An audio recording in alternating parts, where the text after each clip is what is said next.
Welcome to Terra Stories Impact Investing Series. In this series, we explore impact-focused public and private companies in multiple market sectors that utilize proven, cost-effective, and game-changing sustainable technologies to reduce cost and increase efficiencies and shareholder value. I'm Remer, Managing Partner of Terra Group, and I'd like to welcome Gaia, Montelatici, and Nenad Moslavac of Impact Hub Belgrade. Good morning, Gaia and Nenad. It's really a pleasure to be working with you again.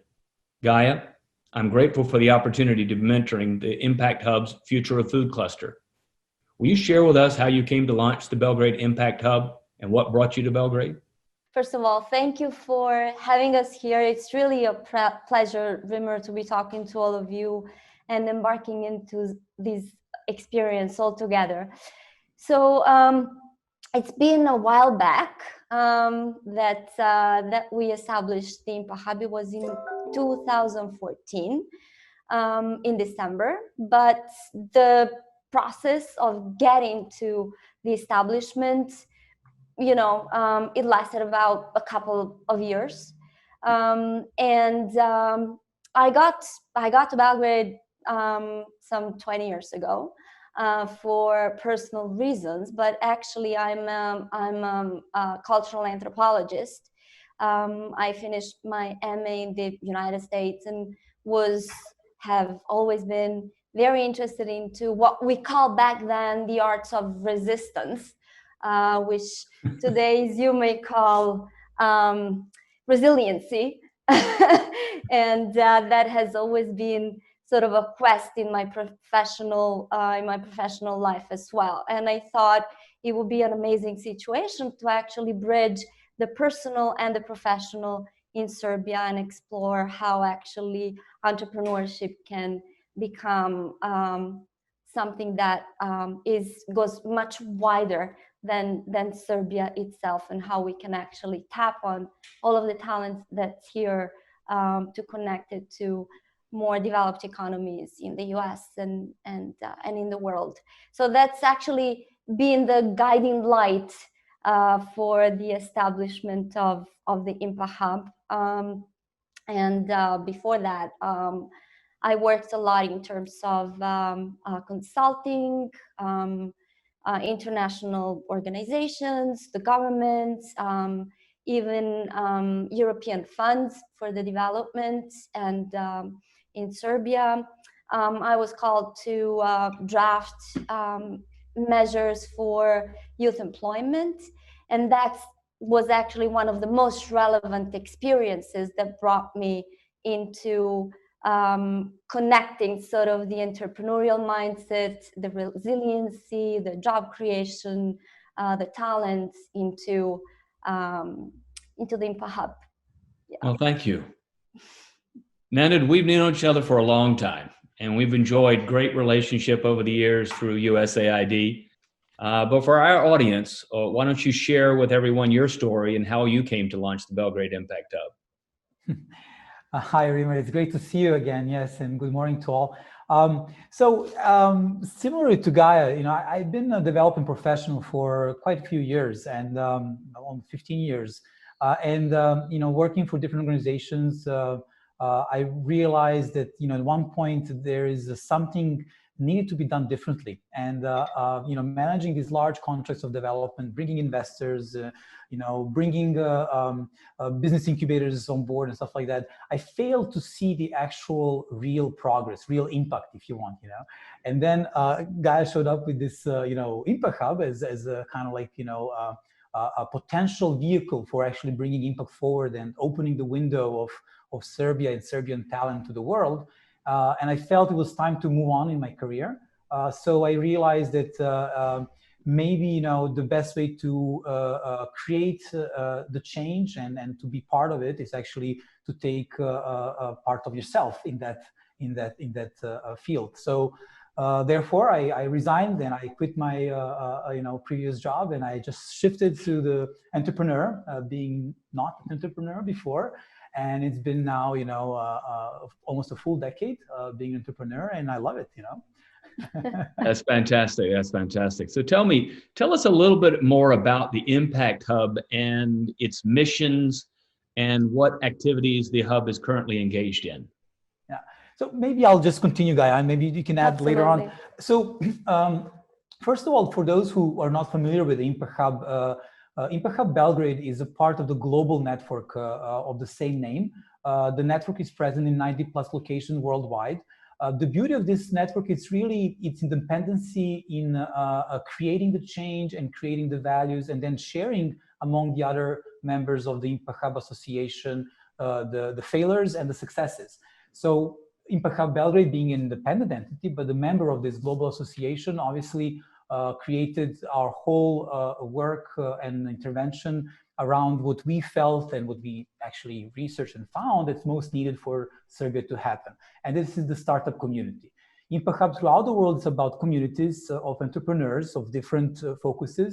Here in Serbia, we focused in specific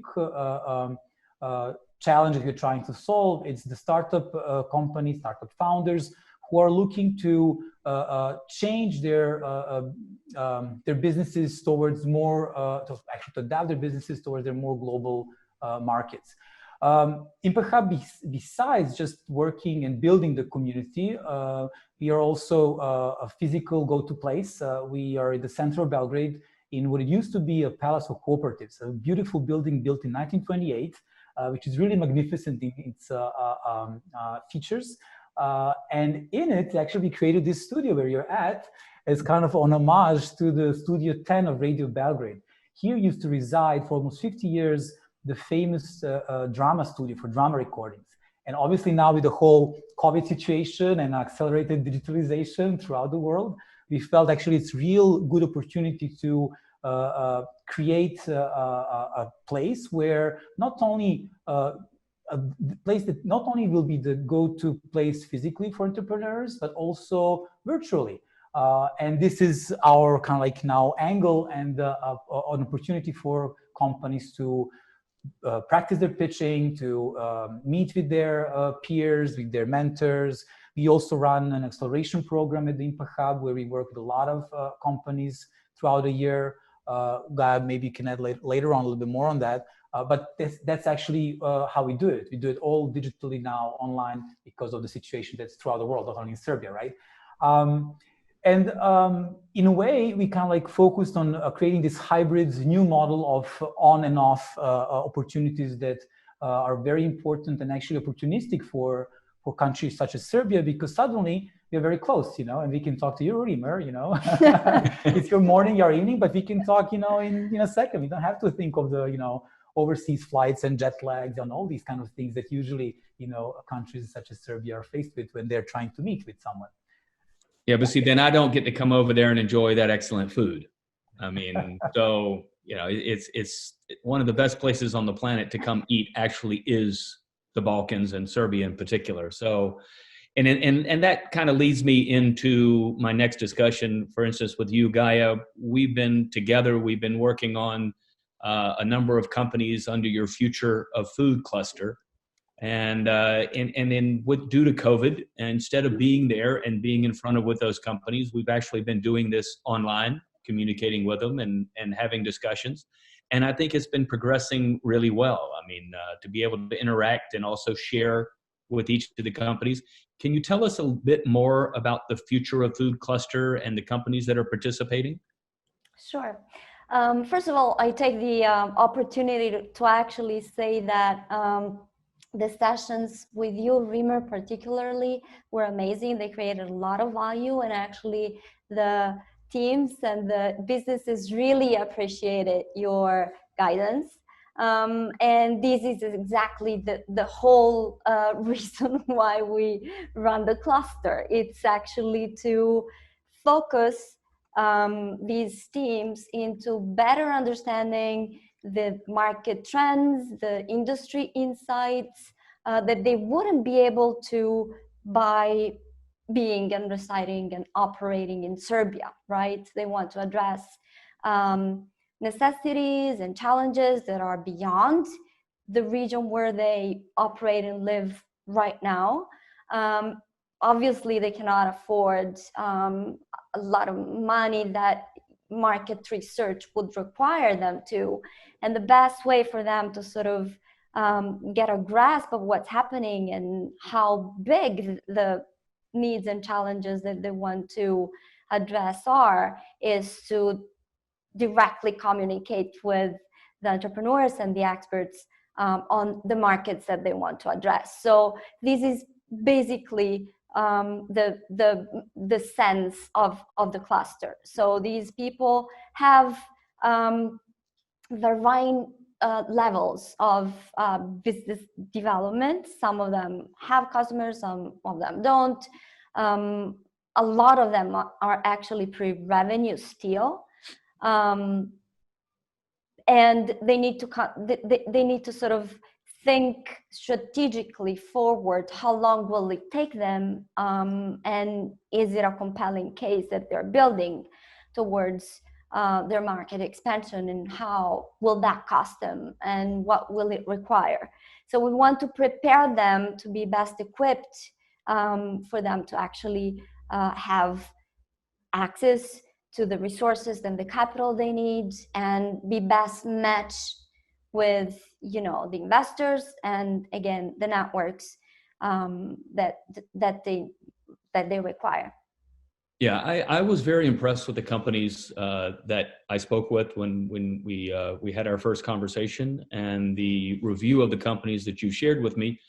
Obviously, one of the big takeaways I have, and I think it's going to be reflective of the entire global COVID situation, is that it's very difficult when we're also now isolated to understand what is the current state of the industry in different countries around the world, because we're not able to actually get out and see things happening.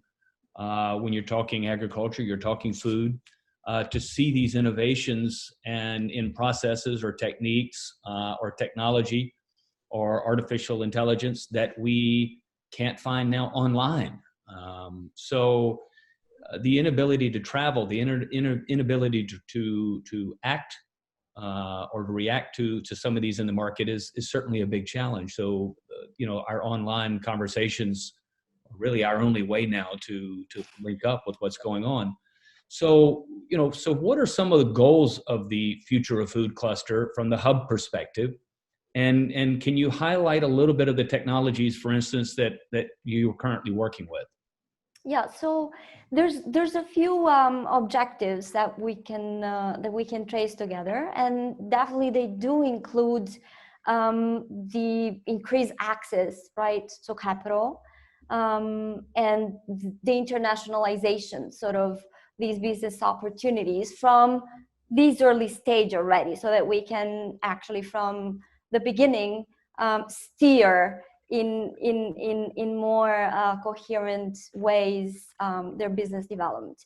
And from the perspective of the Impact Hub Belgrade, again, we want to be that, basic support, that community that pushes forward and that gives the tools for them to do so from one hand, and sort of the investment readiness competence behind the entrepreneurial attitudes.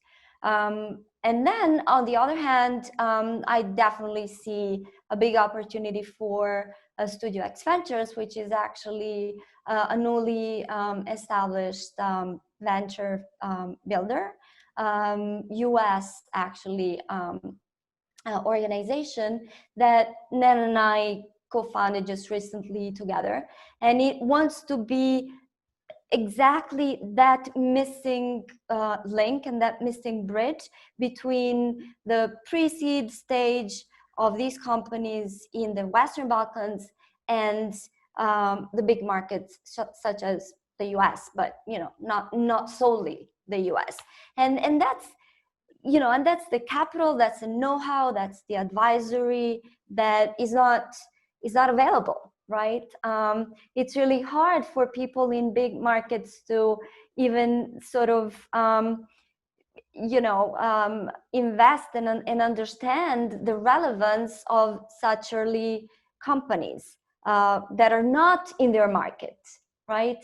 There's cultural stuff in between, there's market, obviously, there's a lot of things. So we sort of want to build those bridges in a more sound way for those opportunities not to fall apart, and to be plug-ins, right? So we don't want to invent the hot water, but how can we plug that into something that already exists? So obviously we're looking at Remer and Terra for great cooperation, collaboration, and taking these opportunities together.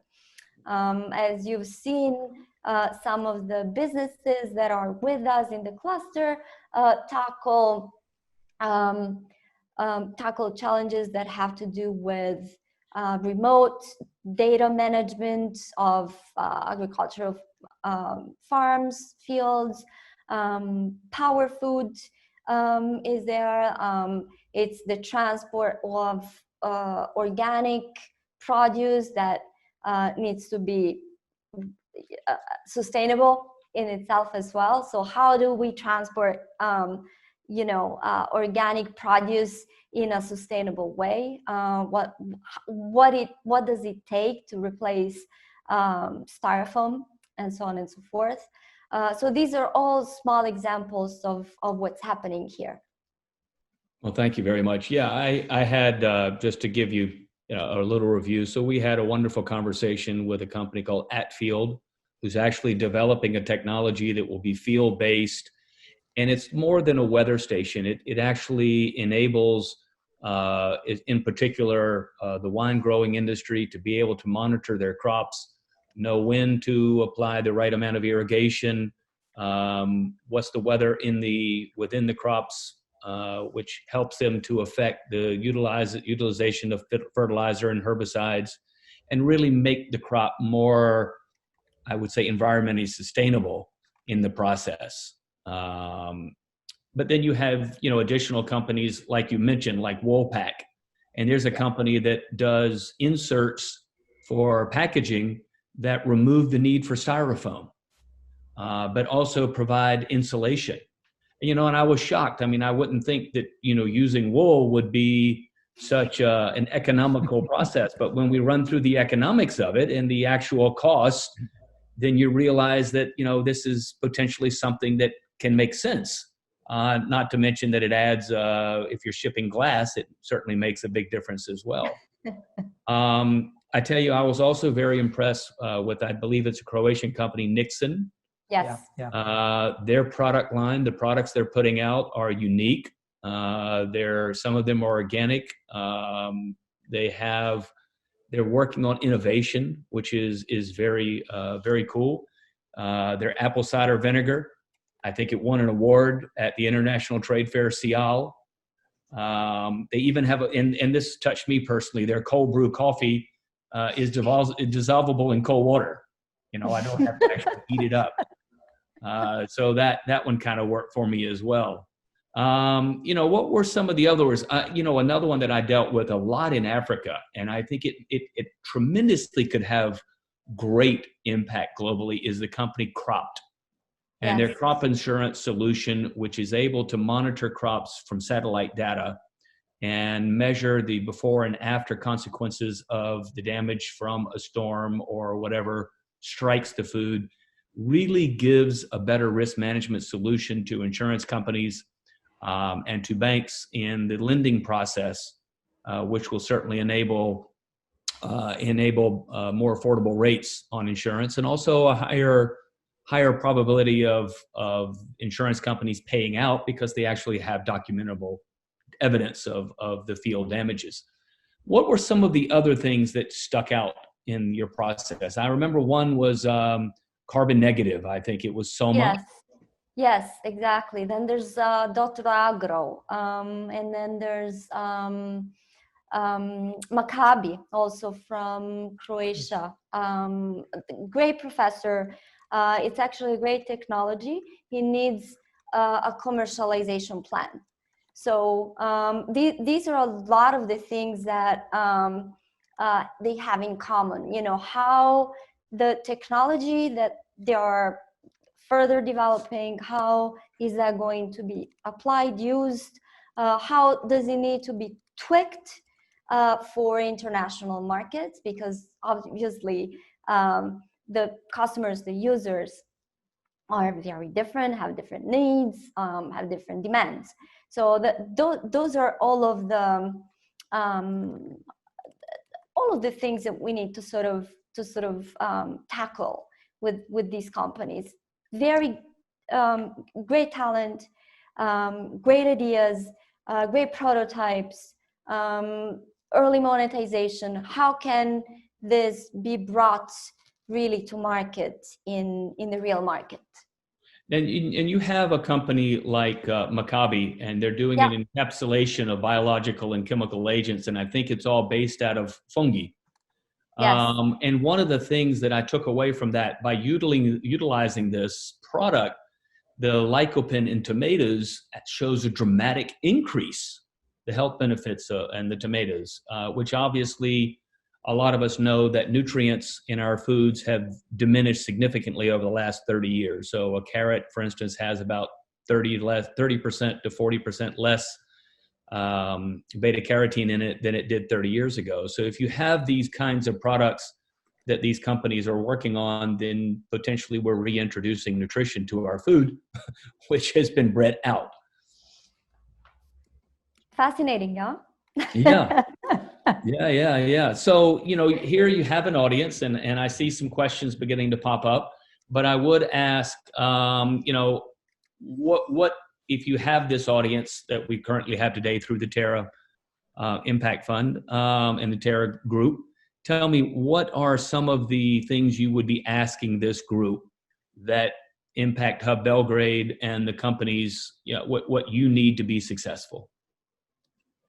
Yeah, well, I think that first of all, the biggest challenge that we are, faced with right now is actually creating that trust relationship between the companies that are, here now, not only physically but virtually also, and how can we actually then, build on that trust across the seas using all the digital channels that we have available now. I think that certainly one of the opportunities for these companies and for the founders in particular is to understand better the big markets, the markets of size.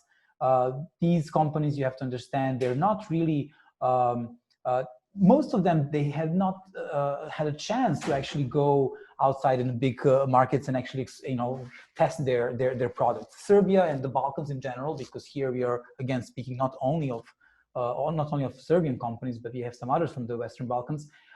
So none of them here actually are within the big market. So while they are great engineers, they're great talents, for them to actually test the product or service that they offer, they need that broader understanding and opportunity. And more than anything is the network. I think in your audience, whoever is a person of a great network, that can really connect and share, it will be a great source for maybe potential, one-on-one, mentoring or holding hands, or just kind of like understanding or helping them to prepare better in their investment readiness journey. The investment readiness journey we take them through, it's 6 months. We do this year-round, so the next great opportunity to meet some of the companies that we just named now, and some other companies from some other industries, will be the next demo day that we organize on December 10th. And this is actually every quarter an opportunity for anyone who's interested to kind of like, hear what's out here in this part of the world. What are some of the great ideas that are not just an idea, but a little bit more than that actually they have some MVP, right? They're already there. And kind of like opening the floor for their fast growth, because that's what they really need to speed up their growth as soon as possible. So connections to their first customers, right? In big markets. And the very first investments very often as well. Yeah. Yes, seed investment in international markets. So these are definitely the things we need help with. And then obviously, the habit of pitching, right? Which means actually presenting who you are, what you're doing, how to take the feedback, how to incorporate the feedback into your next presentation, and so on and so forth. That takes practice. So Yeah, we're looking forward as to many as possible pitching opportunities. Yes. For sure. That's the best way to learn. Well, no, this is exciting to learn what's going on at the Impact Hub and to learn about what the needs of the market to support innovative development. But I'd like to open up to other questions now, and we have one from Adam Blanco. How is the Impact Hub financed? Commercial and development funds, is that where it comes from? And does the hub generate revenues, or does it take equity from its advisory services? Okay, that's a great question. Questions, yeah. Okay, so let me try. Adam, send your check.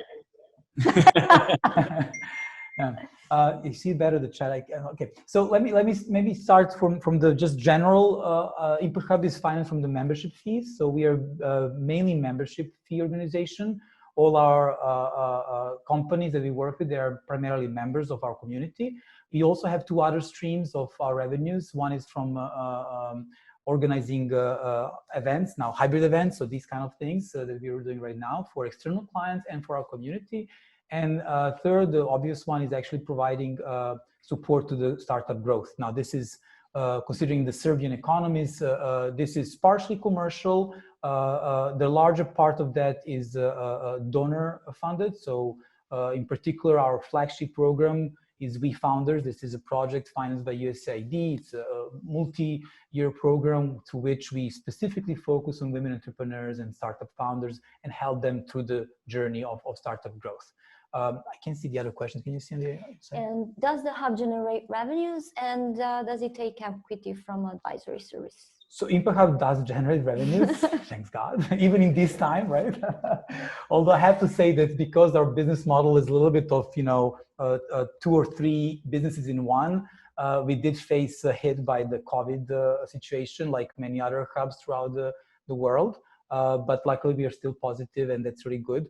I think that at the same time, what we use as an opportunity is actually to what is our pain to teach through our learnings the other startups in the startups in our cohorts in our community, and this is also the way how we kind of help them to grow faster and to make revenues. Impact Hub does not take an equity from the work with startup companies.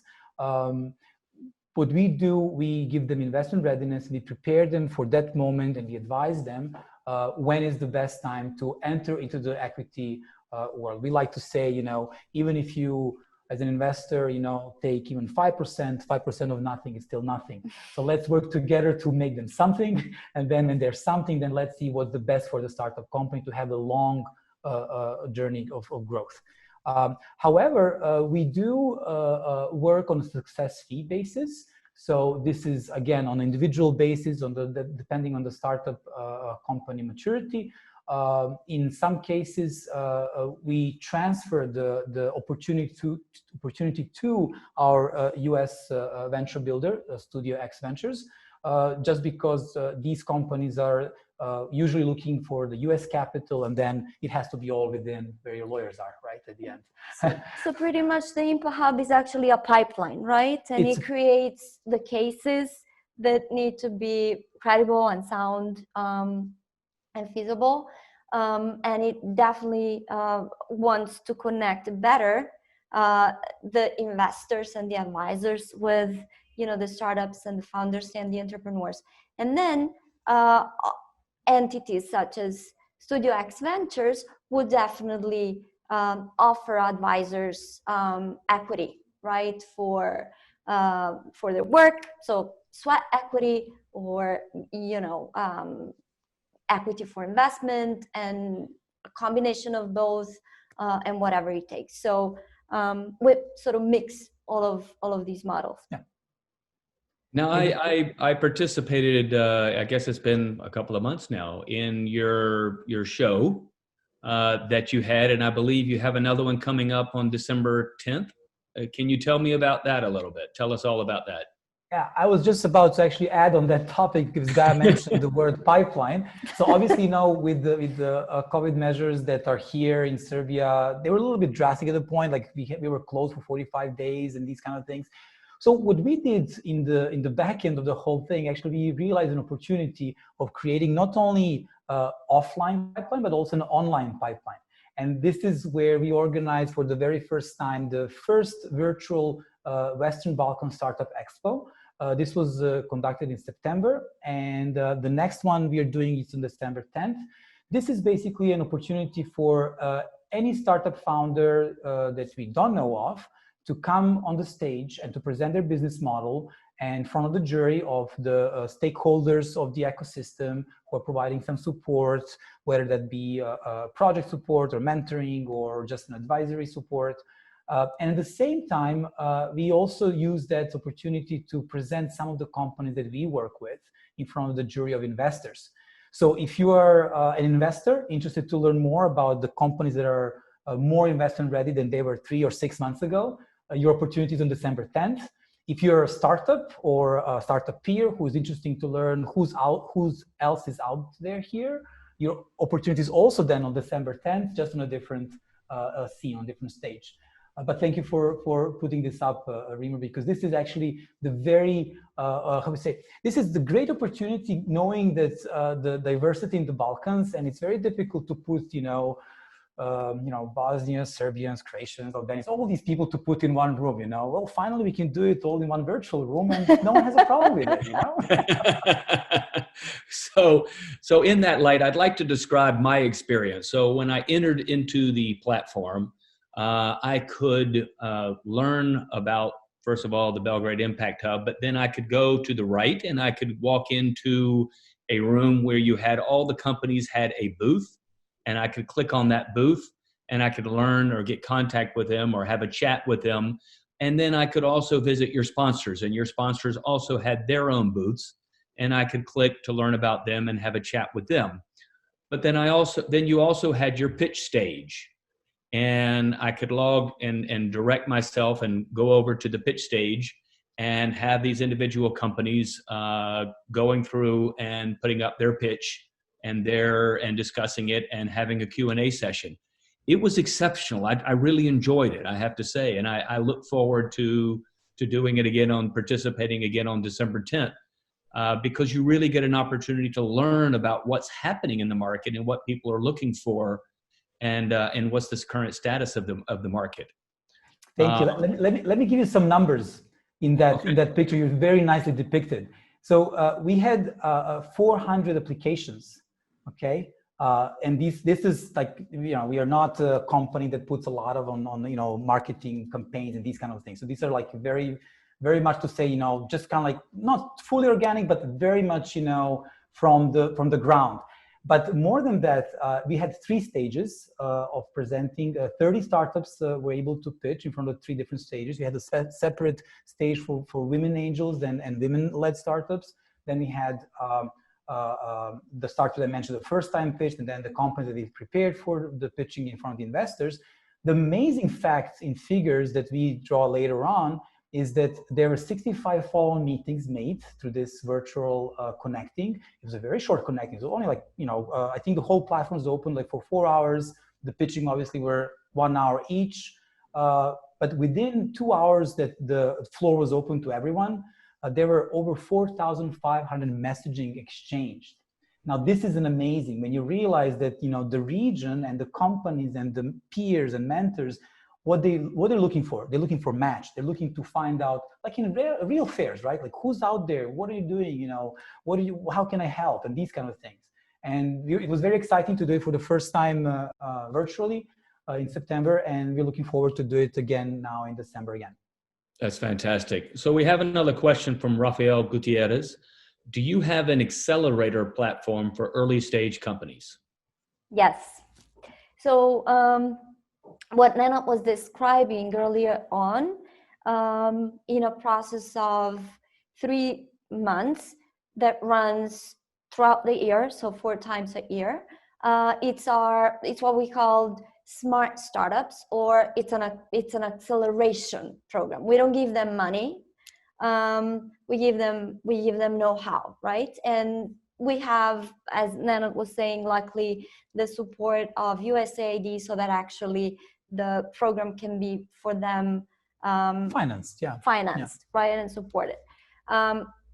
And we run it in a hybrid.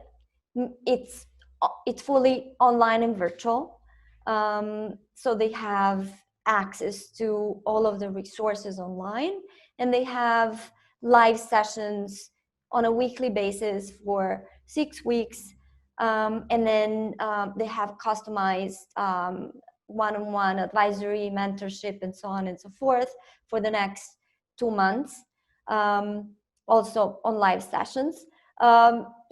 And this allows us actually to have startup founders from the Western Balkans because it's online and a virtual platform. However, whoever wants to come from Belgrade, we organize safe small groups in 80 square meters. So it's okay for the COVID measures. It's protected. So we do have that. And these occasions that Nenad just mentioned with the demo days and so on and so forth were these companies that graduated, right, from the acceleration program. The selected ones have the opportunity to actually pitch in front of the investor, because the whole idea is for them to be able to have that case built and have that pitch that can bring them forward. I like to be the number guy. So if I may, so we worked with 156 companies so far through our acceleration program. So it's really a great number considering the total amount of startup companies there are here in the region. We are not a great startup nation as maybe someone may think, Well, it's not a number game in the Western Balkans, game, but we are into building actually quality companies, yeah. And now in the current one, for example, we have 28 companies, out of which 11 are startup companies, out of which 4 are women-led. So we are very proud, that almost a 50%, which as far as everyone knows, it's not an equal world in a startup versus, VC funding and stuff like that. So we actually do work a lot with that push. From our 17 companies that we support in our acceleration, 15 are women founders. So in that way, we really like to kind of like put the diversity together, not only from the diverse sectors and industries in which they work, but also from the gender perspective as well.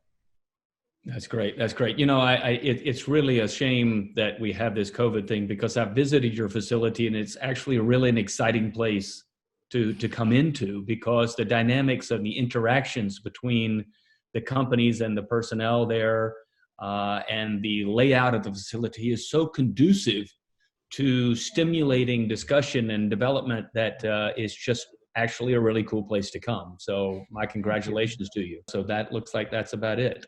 So Nenad and Gaia, thank you very much. This has been great. Thank you to everyone who have participated. I would like to say that this is the first in a new series of interviews and presentations that Terra will be partnering with the Impact Hub Belgrade. The series will now turn to presenting on new companies, by new companies, and from the Future of Food cluster, and the solutions that they're providing for the opportunities that they offer to the marketplace. So thank you very much for your time today. And absolutely, we will look forward to working with you as we move forward. Oh, wait a minute. I'm sorry. I have one more question from Mira. Are youth entrepreneurs beneficiaries for the Impact Hub? How is youth entrepreneurship being incentivized? They're certainly the beneficiaries. We have a lot of young entrepreneurs, first-time founders coming to the Impact Hub.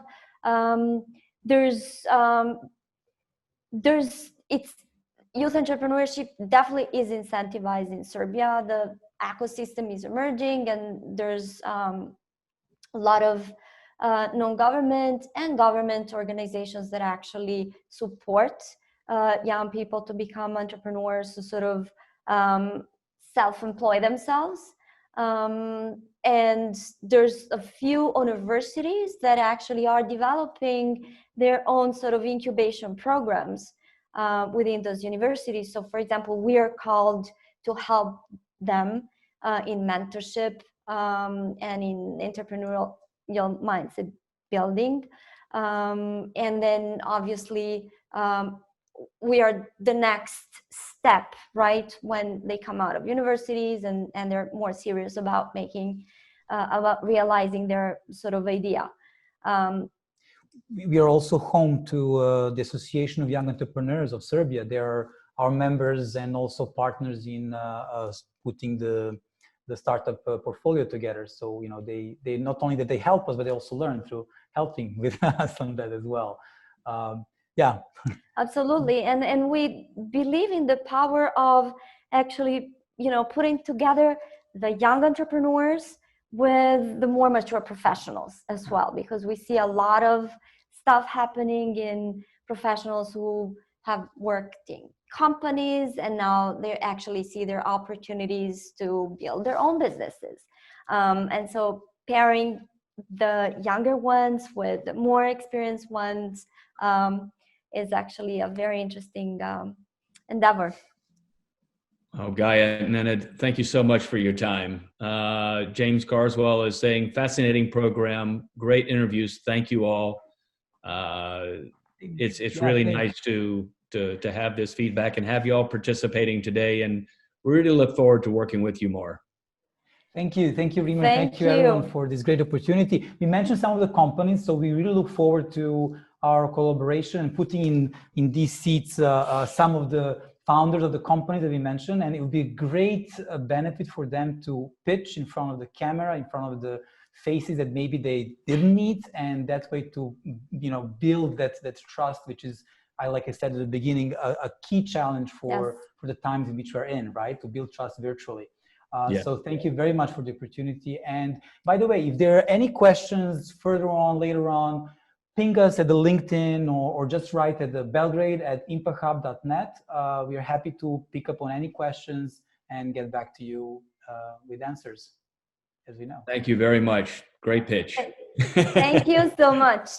Okay, take care. Thank you for joining us. You can view more of our series on www.terra.bz/impact.